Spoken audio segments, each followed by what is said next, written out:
رسول صلی اللہ علیہ وآلہ وسلم نے ایک ارشاد فرمایا تھا، یہ حدیث نبوی ہے کہ دیکھو اپنے درمیان طبقات پیدا نہ ہونے دینا ورنہ تباہ ہو جاؤ گے۔ ہم نے لیاقت صاحب اپنے درمیان طبقات پیدا کر لیے، دولت کے اعتبار سے بھی ایک طبقہ جو خط غربت سے نیچے چلا گیا، دوسرا طبقہ جن کو پتہ ہی نہیں ان کے پاس کتنا ہے۔ طبقات، تعلیمی نظام 4 5 5 اس 7,96,095 مربع کلومیٹر جس کو پاکستان کہیں، یہاں 5 5 نظام تعلیم چلے، قوم کیسے بنتی؟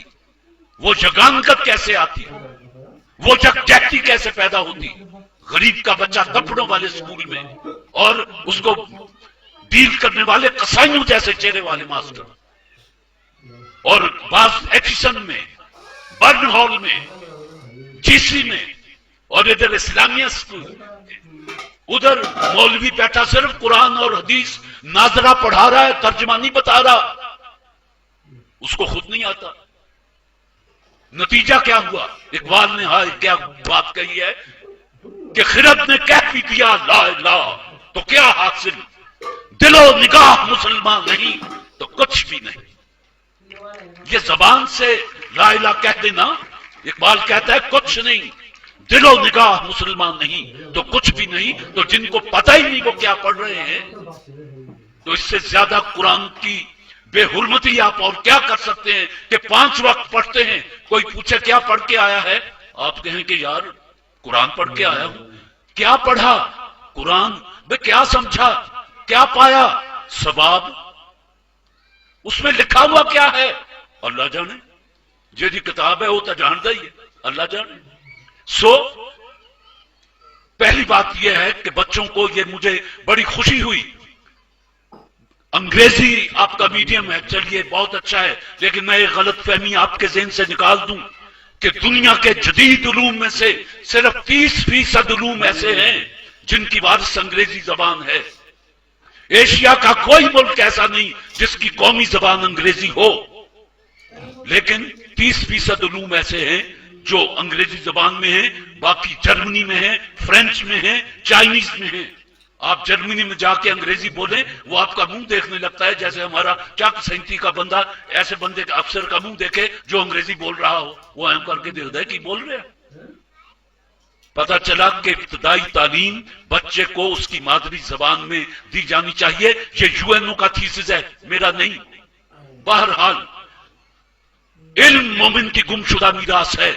ہمارے بچوں کو نہ صرف انگریزی بلکہ دنیا کی بہترین زبانوں میں سے سب پہ عبور ہونا چاہیے، اس لیے کہ وہ مسلمان ہیں اور علم مومن کی گمشدہ میراث ہے۔ لیکن ایک بات کہہ دوں، اپنی زبانوں کے کو چھوڑ کر دوسری زبانوں کو اختیار کرنا یہ شاید زیادہ صحت مند نظریہ نہ ہو۔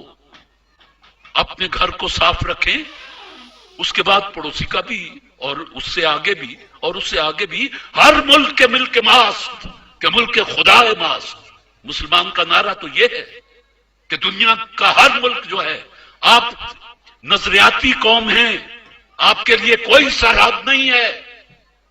جہاں آپ نے زمین پہ پیشانی رکھ دی وہی مسجد بن گئی، جہاں آپ نے لا الہ الا اللہ محمد رسول اللہ کہہ دیا۔ وہ دنیا، ایک بچی نے کہا تھا کہ پہلا مسلمان کون تھا، قائد اعظم نے پوچھا تھا کہ پاکستان اس دن ہی بن گیا تھا جس دن ہندوستان میں پہلا شخص مسلمان ہوا تھا۔ یہ پرانی بات ہے۔ کہنے کا مطلب یہ ہے، میں سمیٹنے کی کوشش کرتا ہوں، ویسے مجھے پتہ چل جائے اگر کہ کتنے منٹ بولنا ہے، کیونکہ میں تو مجمع دیکھ کے پاگل ہو جاتا ہوں، اگرچہ یہ مجمع تھوڑا ہے، پر خیر میں تو اپنی عادت پوری کروں گا۔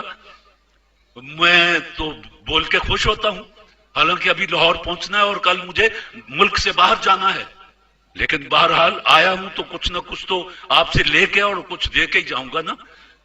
سوال یہ ہے کہ اللہ اس عمارت کو، اس جذبے کو کہ آپ نے بچوں کے لیے جو جو سوچا لیاقت چٹھا صاحب کی یہ خواہش ہے کہ 1800 گورنمنٹ اسکولوں میں بھی یہی سلسلہ ہو. چٹھا صاحب، جو قوم اپنی تعلیم پر جی ڈی پی کا صرف کہنے کو 4% اور عملی طور پر 2% خرچ کرتی ہو، آپ اس قوم سے کیا توقع رکھ سکتے ہیں کہ وہ اس طرح کے اسکول کھولے گی؟ وہاں تو پینے کا صاف پانی نہیں ہے بچوں کے لیے، اور جہاں منرل واٹر دیا جاتا ہے وہاں پتہ ہی نہیں بچے کو مرگی ہے، ہیضہ ہے، کیا کیا ہے. جہاں ہر ہفتے اس کا ٹیسٹ کیا جاتا ہے میڈیکلی کہ بچے کو کوئی بیماری تو نہیں پکڑ رہی. اللہ کرے کہ آپ کی آنکھیں جو خواب دیکھتی ہیں وہ پورا ہو، لیکن جب تک آپ کی لیڈرشپ آپ میں سے پیدا نہیں ہوتی، اس طرح کے خواب آنکھوں میں اندھے ہو جاتے ہیں، پورے نہیں ہوتے. اس تو بڑا ایک بندے دا ہے کوئی اور عذاب، ایک ایک کر کے اندھے ہو گئے جس نے سارے خواب، آنکھوں میں ہی خواب اندھے ہو جاتے ہیں. اور لیڈرشپ آپ میں سے اٹھنی چاہیے. آپ میں سے سال میں یا 2 سال میں یا 5 سال کے بعد آپ کو پتا ہے کہ اب ایک سازش کے تحت پاکستان کی اسمبلی کا الیکشن کروڑوں روپے کا بنا دیا گیا ہے. جس کی جیب میں کروڑوں ہیں وہ الیکشن لڑ لے. طارق عزیز تو نہیں لڑ سکتا، چاہے ساری عمر گلا پھاڑتا رہے. آپ میں سے کتنے ہیں جو لڑ سکتے ہیں؟ ذرا ہاتھ تو اٹھائیں. آپ عوام ہیں.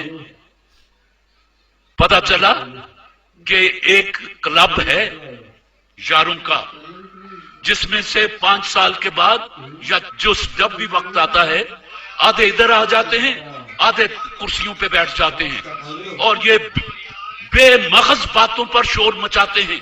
یہ آدھے ادھر والے، اس لیے کہ ان کا کام ہی شور مچانا ہے. ادھر والے تسلی دیتے رہتے ہیں ہار پھول پہن کے کہ اگلے سال ہم یہ کر دیں گے، اس کے اگلے سال یہ کر دیں گے، اور دیکھو ہم نے یہ کیا تھا گے ہے نہیں کہیں ان کے پاس.